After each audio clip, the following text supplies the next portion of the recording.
Hello, and welcome to my channel.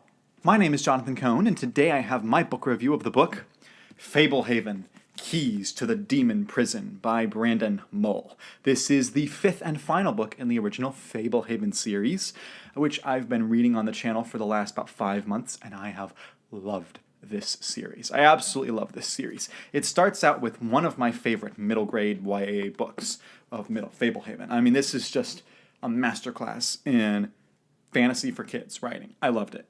And then I really enjoyed books 2 and 3, Rise of the Evening Star and Grip of the Shadow Plague. Amazing books. Not quite on the first level of the first one, but really, really, really good books.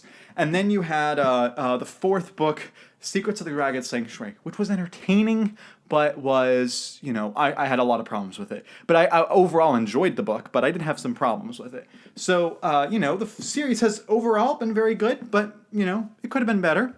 But I was very excited to get to the final book, which is the longest one. This is about 600 pages.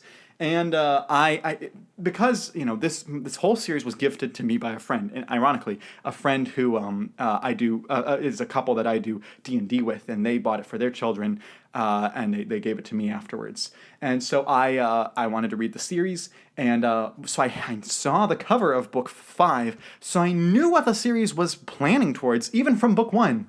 Even in book 1, when they referenced some stuff, I'm like, this is where they're going to go with the series. And so I've known they've been building to this. But this is truly an epic conclusion to the series. It is very much a great payoff for the series. You are seeing some excellent payoffs to stuff, not only in this book, which this book is a self-fulfilling, it makes some promises and pays off payoffs, but it also pays off stuff from the first 4 books. There are characters that are not introduced, but reintroduced. You haven't met them before, but you absolutely know these characters, if that makes sense.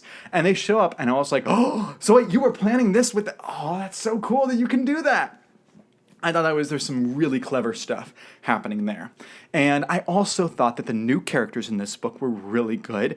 I thought that was the big problem that book 4 had was, book 3 had introduced a love interest for one of our characters, and then book 4 did something with that character, and so it could no longer be a love interest. And now in book 5, they've reintroduced a character for Kendra, and I was really happy with where that direction went.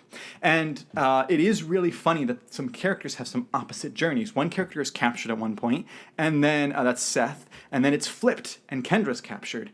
And yet they both are very resourceful in different ways, and so the ways that they escape are very different. There's also some great scenes with Seth.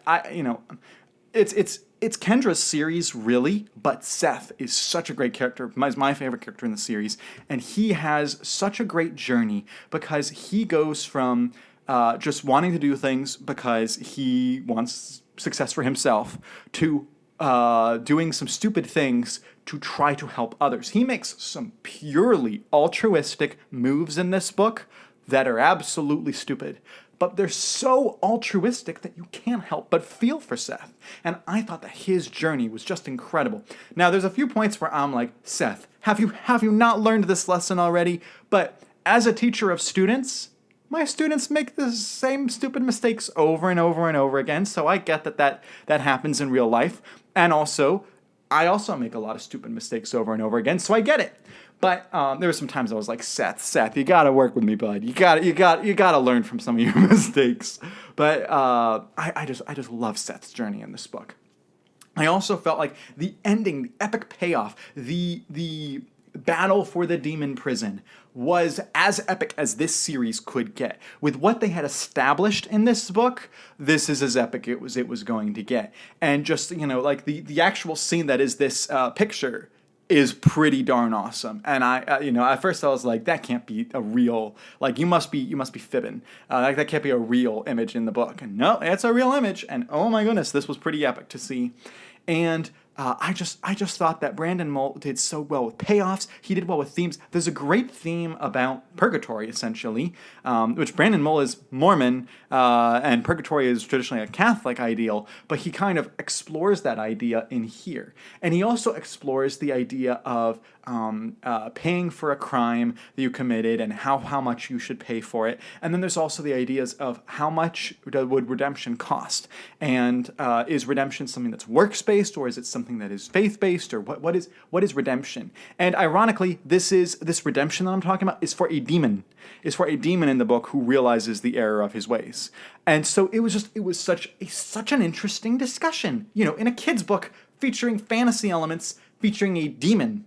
And it is having such rich, deep themes, and it never felt like it was a lecture. It never felt like it was it never felt like it was being preached at or anything. It's just ideas pop up in the story, and if you are understanding ideas and you are thinking critically, you will get them. And I was like, oh, that's so fascinating.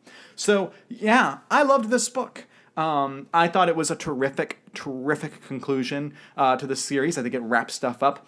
It doesn't have the emotional weight of Harry Potter because I think Harry Potter's longer, and J.K. Rowling is a once-in-a-lifetime specialty author in what she did.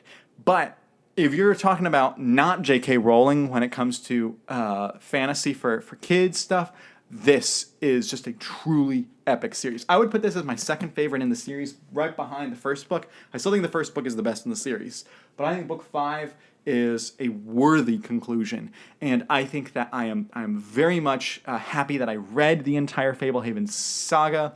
There are spin-offs, sequel series, and there's other world stuff, and he's still writing stuff, but this is the initial 5-book series, and I'm very pleased that I finished it. I need to give it some time to think about where it ranks in my total middle grade YA literature that I've read. In fact, I read quite a lot this year for YA and middle grade, so I need to figure that out. But it's going to be high. It's going to be pretty high. Obviously not number 1 because it's probably still Harry Potter, but it's going to be pretty good. So if you've read Fablehaven, Keys to the Demon Prison, what did you think? What did you think of all the twists? What did you think of the love interest in this book? And what other Brandon Mull series do you like? And what other middle grade should I read next eventually? I'm not planning any for a while because I have some other stuff to read, but let me know your thoughts in the comments down below. And until next time, I'm Jonathan, and thank you for watching.